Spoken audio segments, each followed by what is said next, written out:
way too sweet on you. Are you flirting with me?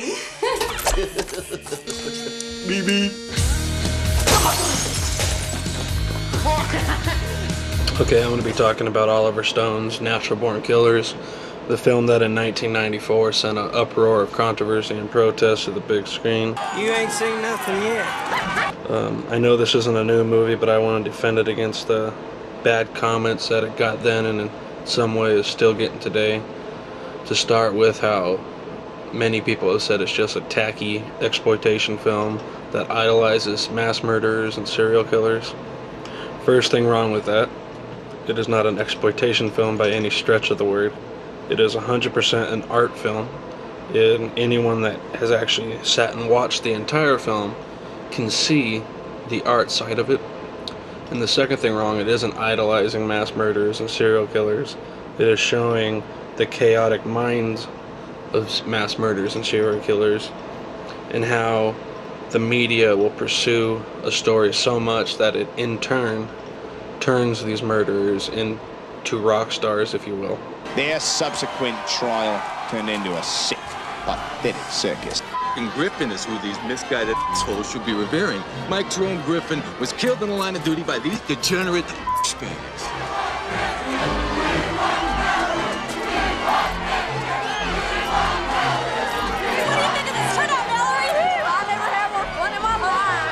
And that's what's the problem with the world today. It's not the fact that these people are idolizing murderers, it's the fact that the media is responsible for it.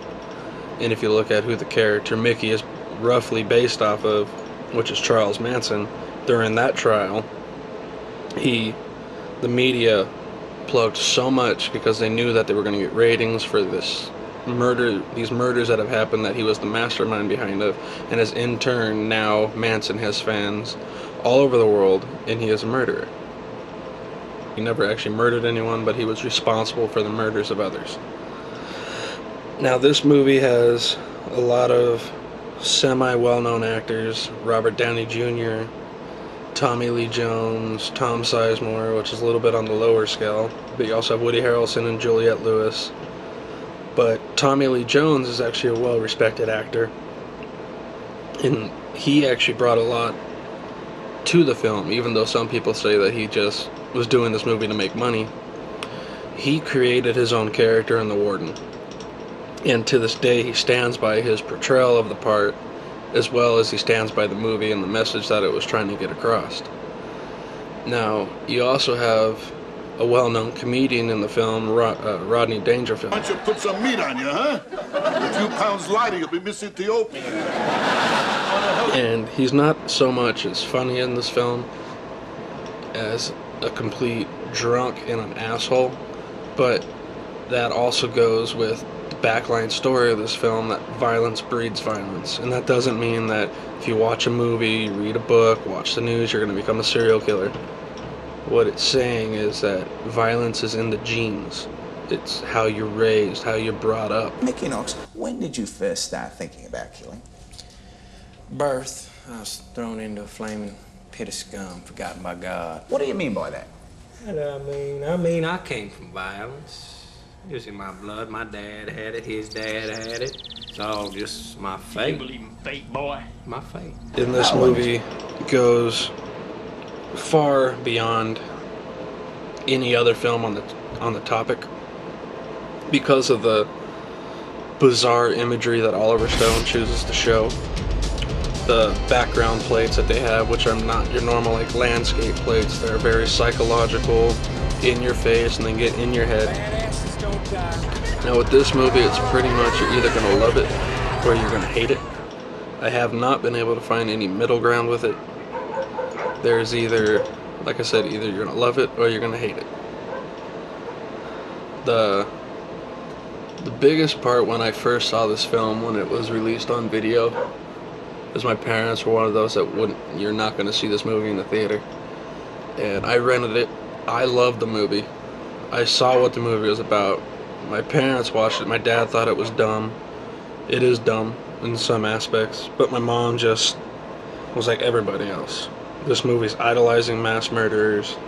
and putting them in a light that they should not be in.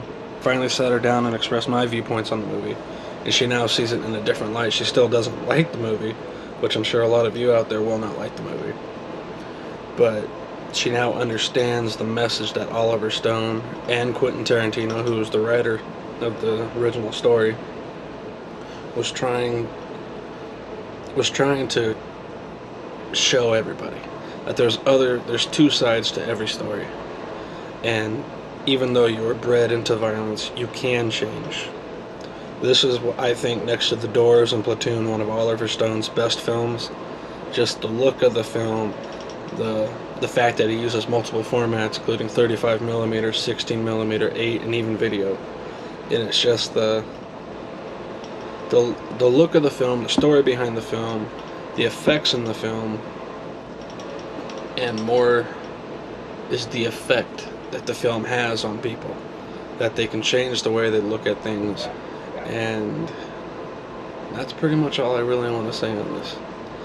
I'm going to try in the next few weeks to get a few more newer movies up, including The Return and Disturbia and possibly 300. By the end of the month, I'm going to start doing my Masters of Horror series, which I'm going to do the entire first season in the order that they were showed on Showtime. So hopefully you enjoy this, and we'll stay tuned for when I get those up. One true calling in life. And what's that, Mickey? Shit, man. I'm a natural born killer.